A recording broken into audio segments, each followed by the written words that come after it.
Assessore, oggi ha ribadito che c'è un lavoro in progress al Palasport, nel senso che c'è questo evento e poi però c'è tutto un lavoro da fare. A che punto siamo? Ci sono delle società interessate che possono finalmente riaprire in modo continuativo il palazzetto? Sì, stiamo lavorando per avere qualcuno che si offra di gestire, quindi faremo una gara ovviamente. E abbiamo già alcune società di pallavolo, alcune società di pallacanestro e anche uno o due privati che vorrebbero. Adesso bisogna capire perché il costo solo di, tra virgolette, bollette si aggira sui 60.000 euro annuali, così almeno mi è stato riferito.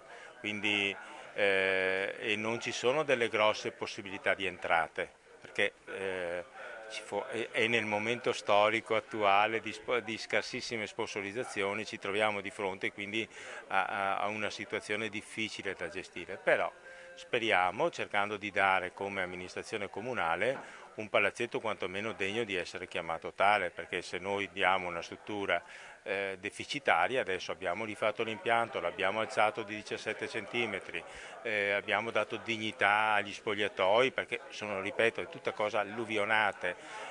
Io penso e spero che ci sia questa voglia di dare un aiuto, perché è un aiuto che si dà all'amministrazione comunale, se no troviamo. Eventualmente c'è un piano B del Il piano comune? B è che lo gestisca l'assessorato allo sport, cioè che lo gestisca il comune di Vicenza, non ci sono altri piani.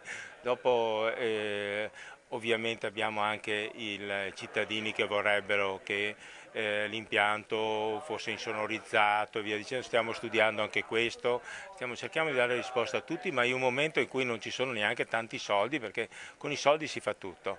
In questo momento qua stiamo cercando proprio disperatamente qualcuno che ci dia una mano nella gestione, anche perché come amministrazione, chi sa di amministrazione sa quanto è difficile.